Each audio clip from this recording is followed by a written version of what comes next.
Gold FM is #1 here in Sigatoka. Gold FM is our favorite radio station here in Lautoka. Gold FM is #1 in Nelly. I love listening to Gold FM in Ba.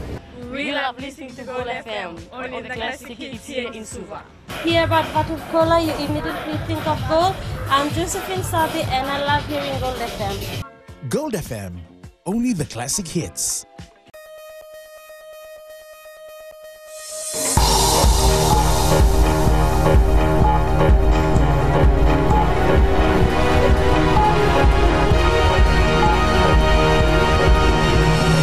In this bulletin, Media Industry Development Authority wants answers from USP academics. Family of Tongan student still trying to come to terms with his death. And hundreds of young people gather in Suva for Youth and Sports Conference.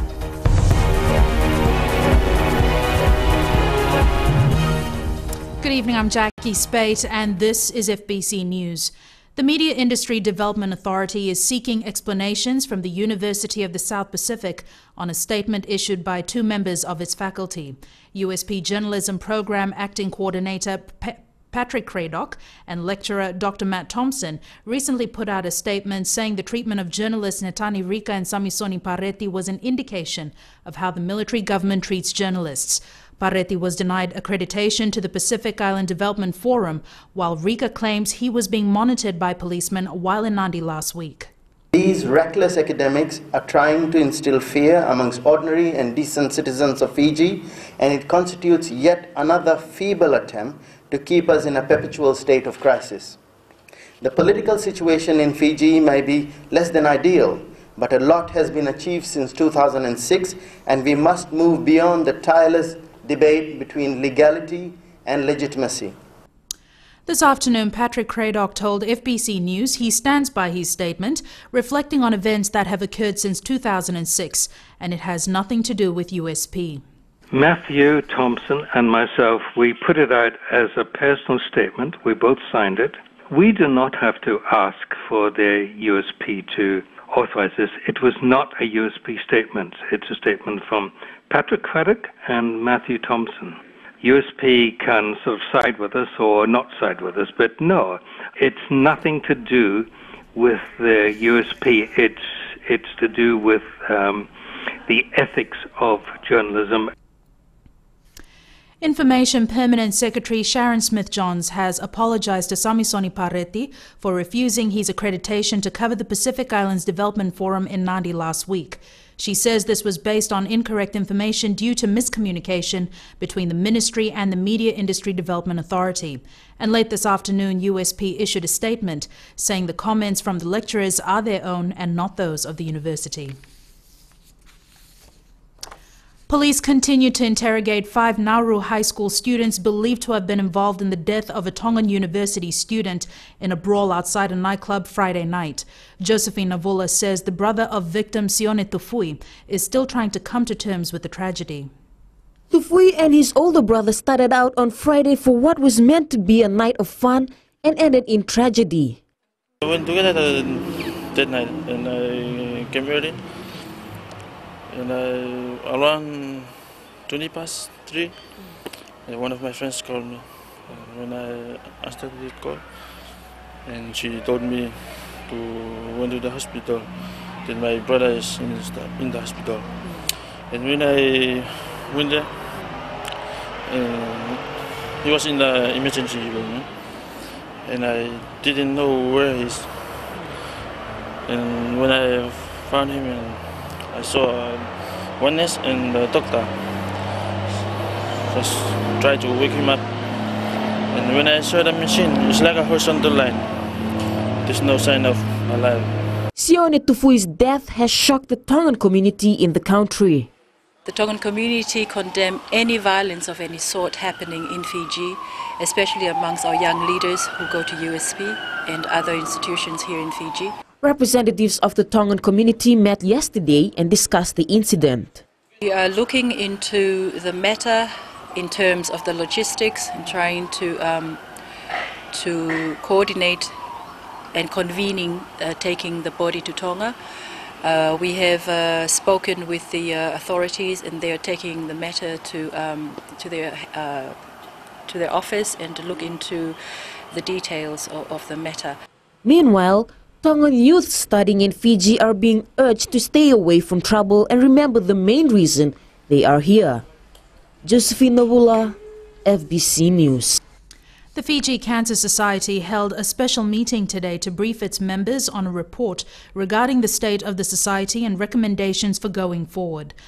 Meanwhile, members of the society have been told all bank accounts held in the society's name must be closed, apart from the main Suva account.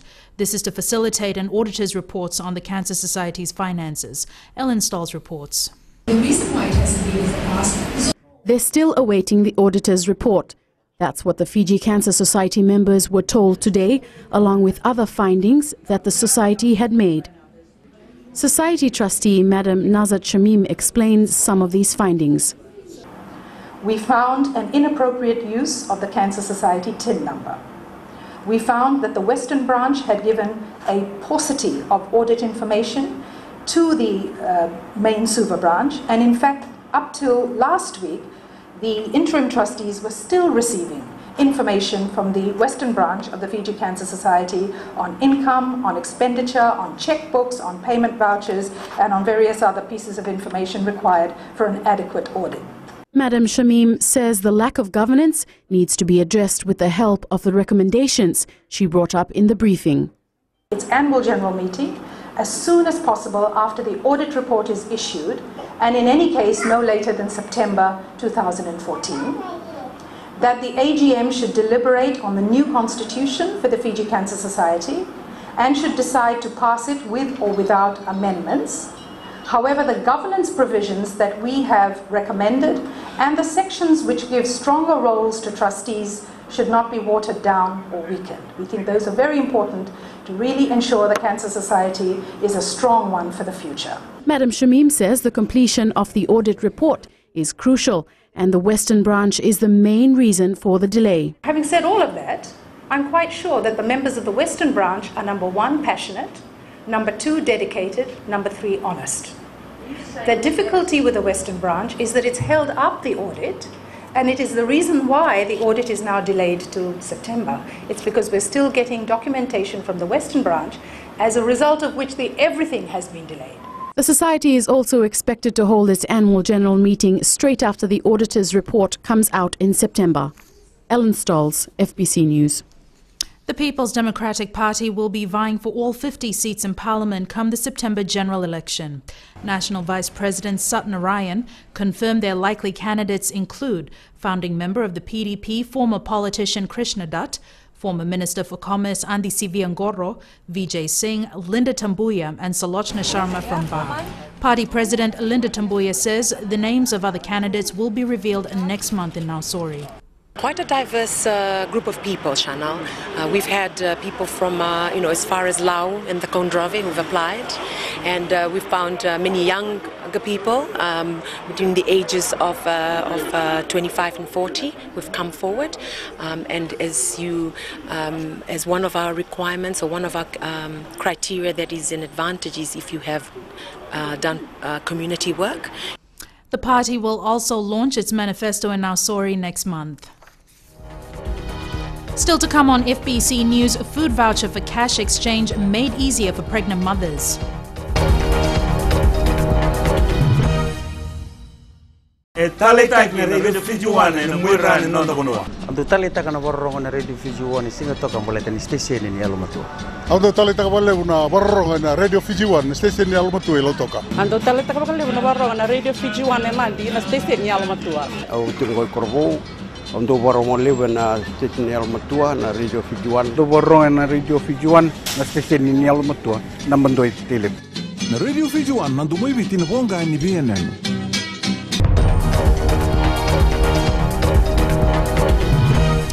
Welcome back. This is FBC News.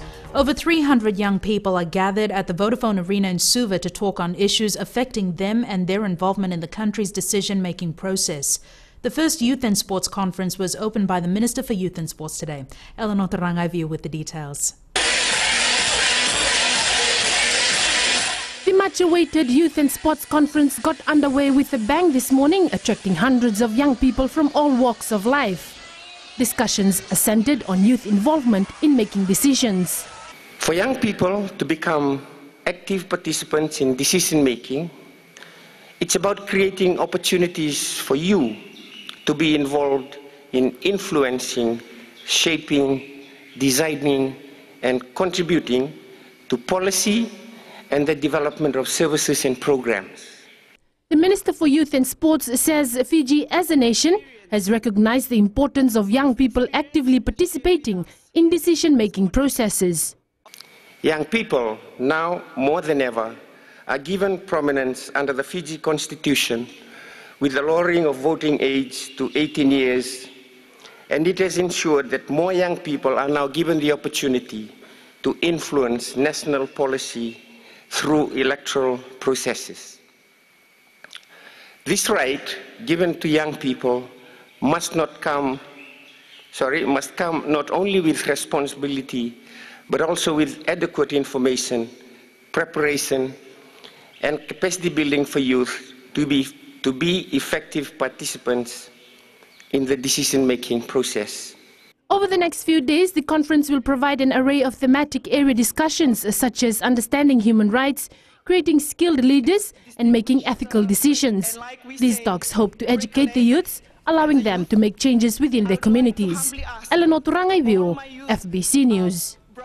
152 pregnant women who receive assistance from the Social Welfare Department can now take their food vouchers to any post office or postal agency and exchange them for cash. Post Fiji Limited today signed an agreement with the Ministry of Social Welfare to facilitate this. The initiative is designed to make life easier for pregnant women living in rural areas. Savara Tambua has more. Director Social Welfare Rupeni Fatiaki says expectant mothers who are registered with the department can benefit from the scheme. They register on the first month of pregnancy. We'll give them the 9 months plus another additional month, that is the first postnatal month after birth. The other objective of the scheme is to make pregnant women register earlier. With the registration at the later stage in pregnancy, there are bound to be complications. Post Fiji Board Chairman Lawrence Tigram says the payout to pregnant women expands these services already provided to the ministry by Post Fiji Limited. It also signifies all the other services that Post Fiji provides as a customer service oriented company to facilitate all the programs that government supports and funds through Post Fiji. The budget for the program is $1.4 million and 4,000 pregnant mothers will benefit from the assistance. Sabera Tambua, FBC News. The International Maritime Organization, or IMO, and the Maritime Safety Authority of Fiji today started a 2-day workshop on maritime security. IMO is in the country to assist Fiji in implementing the maritime security measures adopted by the organization. MSAF CEO Neil Slack says it is important to work together with other countries, especially when high-risk vessels come to Fijian ports. During this workshop, we'll share the ideas from big ports, small ports, how do they meet these challenges in complying with these standards, and hope what Fiji can take up some of these points and put it into where they can find gaps in their implementations. MSAF is a member of the International Maritime Organization. Coming up on FBC Sports, Vodafone Flying Fijians regroup for last June international match. And team start preparation for Vodafone Fiji Fax semi-finals. Gold FM is #1 here in Sigatoka. Gold FM is our favorite radio station here in Lautoka. Gold FM is #1 in Nelly. I love listening to Gold FM in Ba. We love listening to Gold FM, only the classic hits here in Suva. Hear about Vatukola, you immediately think of gold. I'm Josephine Sabi and I love hearing Gold FM. Gold FM, only the classic hits.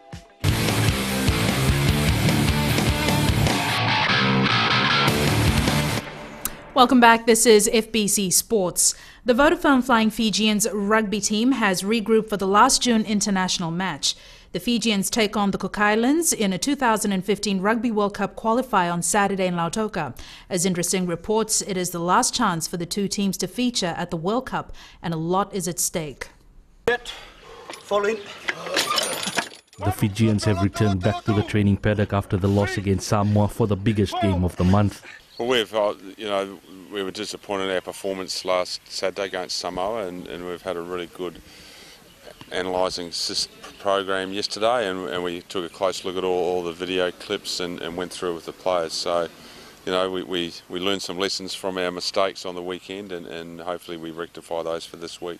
This one game will decide the fate of the two teams, and even though it's against the Minnows, it is still going to be 80 minutes of grueling rugby. We need to play our game, not get sucked into playing the game the opposition want to play, so that's important for us. Cooks know they are the underdogs and not many expect them to win, but that is no deterrent.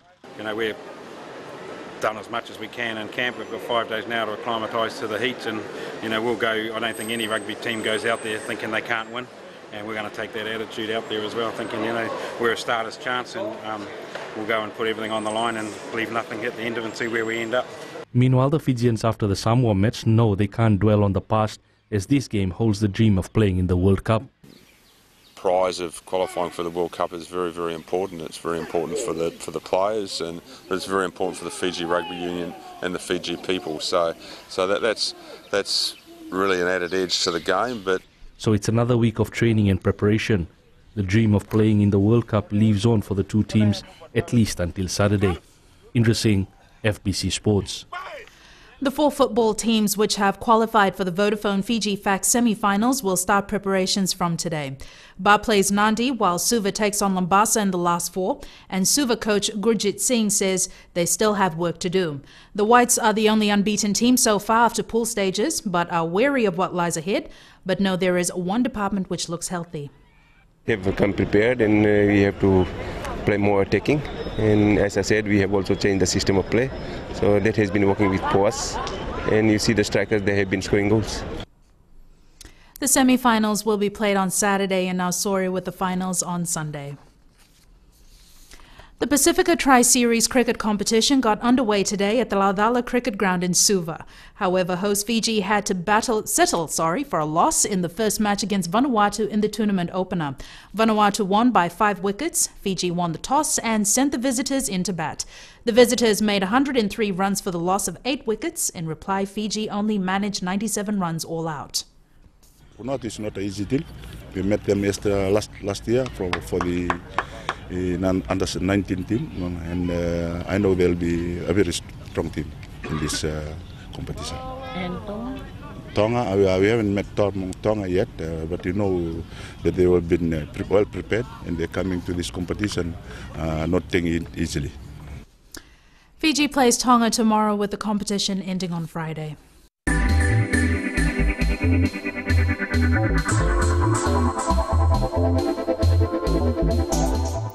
Fiji had more than 56,400 visitors last month, slightly up from May 2013.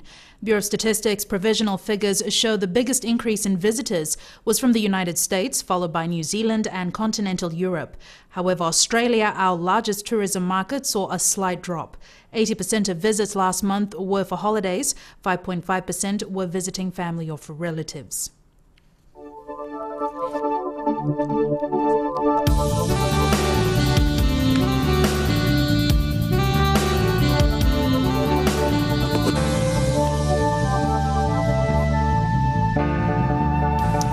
Looks like another mixed bag today with the weather. Trish. That's very right, Jackie. Nani Lotokamban. Also, Savu Savu had cloudy skies with occasional showers in the morning, but with fine weather later in the day. Suva had cloudy skies and scattered showers all day long. As for Lambasa, standing different from the rest, had beautiful weather, as in fine weather, all throughout the day. Looking at today's temperatures, we had Suva on 29, Nandi on 28, Lotoka and Ba hit 30, where Savu Savu was on 28, Lambasa 32. Tomorrow's forecast, Suva and Savu Savu just might have fine weather in the morning, with cloudy skies later in the afternoon. Nandi, Lotoka and Ba and Lambasa will all have fine weather all day long. This beautiful image was taken at Queen's Highway near Vatukarasa. If you have pictures that you would love to share with us, well then send them in to citizenseyes@fbc.com.fj. Thanks so much for that, Trish. Our main stories again tonight. Media Industry Development Authority wants answers from USP academics. Family of Tongan student is still trying to come to terms with his death, and hundreds of young people gather in Suva for Youth and Sports Conference. On to our poll question for this week, we're asking, Are we doing enough to address human trafficking? Visit our FBC website to take part. Remember, you can send us newsworthy pictures and videos on email citizenseyes@fbc.com.fj or share it with us via Facebook page, FBC News. And if you're on Twitter, follow and tweet us your news tips at FBC News or simply hashtag FBC News. You can also find us on YouTube at FBC TV 2011. That's your Tuesday night news with the team and I. Till tomorrow at the same time. Good evening.